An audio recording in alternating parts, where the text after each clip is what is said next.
ಇತ್ತೀಚಿನ ದಿನಗಳಲ್ಲಿ ಬಿಡುವಿಲ್ಲದ ಜೀವನ ಶೈಲಿ ಜಂಜಾಟಗಳಿಂದ ನಮ್ಮ ಆರೋಗ್ಯ ಕಾಪಾಡಿಕೊಳ್ಳೋದು ಅತಿ ದೊಡ್ಡ ಸವಾಲಿನ ಕೆಲಸ ಆಗಿದೆ. ಆಧುನಿಕ ಜೀವನ ಶೈಲಿ, ಕೆಲಸದ ಒತ್ತಡದ ಪರಿಣಾಮ ಆಹಾರ ಮತ್ತು ಪಾನೀಯಗಳ ಬಗ್ಗೆ ಗಮನ ಹರಿಸದೆ ಬೆಳಿಗ್ಗೆಯಿಂದ ಸಂಜೆವರೆಗೆ ಕೆಲಸದಲ್ಲಿ ಬ್ಯುಸಿ ಇರ್ತೀವಿ. ಇದೇ ಕಾರಣಕ್ಕೆ ರಾತ್ರಿ ಊಟ ಸೇವಿಸೋದಕ್ಕೆ ಸರಿಯಾದ ಸಮಯ ಅನ್ನೋದೇ ಇಲ್ಲ.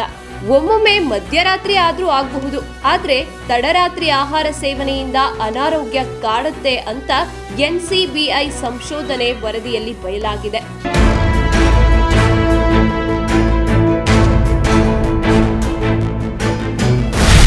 ತಡರಾತ್ರಿ ಆಹಾರ ಸೇವಿಸಿದ್ರೆ ಏನಾಗುತ್ತೆ? ತಡವಾಗಿ ತಿಂದು ಹಾಗೆಯೇ ಮಲಗೋದ್ರಿಂದ ಆಹಾರ ತ್ವರಿತವಾಗಿ ಜೀರ್ಣವಾಗುವುದಿಲ್ಲ. ಇದರಿಂದ ದೇಹದಲ್ಲಿ ಹಲವಾರು ರೋಗಗಳು ಹುಟ್ಟಿಕೊಳ್ಳುತ್ತೆ. ಚೆನ್ನಾಗಿದ್ದ ದೇಹ ಕೂಡ ರೋಗಗಳ ಕಾರ್ಖಾನೆಯಾಗುತ್ತೆ.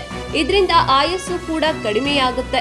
ಕಳೆದ 10 ವರ್ಷಕ್ಕೆ ಹೋಲಿಸಿದ್ರೆ ಇತ್ತೀಚಿನ ದಿನಗಳಲ್ಲಿ ಸಾಮಾನ್ಯ ಜನರು ಕೂಡ ಅನಾರೋಗ್ಯಕ್ಕೆ ತುತ್ತಾಗೋದಕ್ಕೆ ಮೂಲ ಕಾರಣ ರಾತ್ರಿ ಊಟದ ಸಮಯ ಅಂತ NCBI ವರದಿ ನೀಡಿದೆ. ಅಷ್ಟಕ್ಕೂ ಜನರು ತಡರಾತ್ರಿ ಆಹಾರವನ್ನ ಸೇವಿಸಿ ಮಲಗಿದ್ರೆ ಆಹಾರ ಸರಿಯಾಗಿ ಜೀರ್ಣ ಆಗದೆ ಇದ್ದಾಗ ದೇಹದ ಚಯಾಪಚಯ ನಿಧಾನಗತಿಯಲ್ಲಿ ಕೆಲಸ ಮಾಡೋದಕ್ಕೆ ಪ್ರಾರಂಭಿಸುತ್ತೆ. ಇದರಿಂದಾಗಿ ದೇಹ ಅನೇಕ ರೋಗಗಳನ್ನ ಆಹ್ವಾನಿಸಿದ್ರ ಜೊತೆಗೆ ಮಲಬದ್ಧತೆ, ಗ್ಯಾಸ್ಟ್ರಿಕ್, BP, ಡಯಾಬಿಟಿಸ್, ಬೊಜ್ಜು ಮತ್ತು ಹೃದ್ರೋಗದಂತಹ ಅನೇಕ ಆರೋಗ್ಯ ಅಪಾಯಗಳು ಉಂಟಾಗುತ್ತವೆ.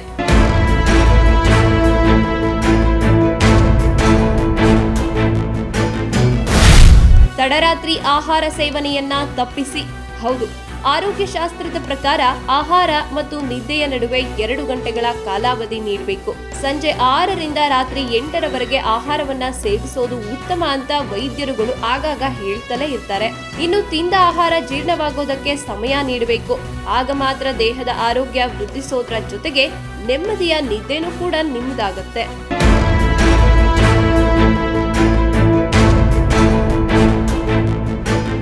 ಇನ್ನಾದ್ರೂ ಆಧುನಿಕ ಬದುಕಿನ ಜೀವನ ಶೈಲಿ ಜೊತೆಗೆ ದೇಹದ ಆರೋಗ್ಯದ ಕುರಿತು ಕೊಂಚ ಎಚ್ಚರ ವಹಿಸಿದ್ರೆ ಬೆಸ್ಟ್. ತಡರಾತ್ರಿ ಆಹಾರ ಸೇವಿಸಿ ತೂಕ ಏರಿಸಿಕೊಳ್ಳೋದ್ರ ಜೊತೆಗೆ BP, ಕೊಲೆಸ್ಟ್ರಾಲ್ ಮತ್ತು ಮಧುಮೇಹದಂತಹ ರೋಗಗಳಿಗೆ ಆಹ್ವಾನ ನೀಡದೆ ಆರೋಗ್ಯಕರ ಜೀವನಕ್ಕಾಗಿ ಒಂದಿಷ್ಟು ಬದಲಾವಣೆ ಮಾಡಿಕೊಳ್ಳುವತ್ತ ಗಮನ ಹರಿಸಿದ್ರೆ ಉತ್ತಮ ಅನ್ನೋದು ವಿಜಯ ಟೈಮ್ಸ್ನ ಆಶಯ.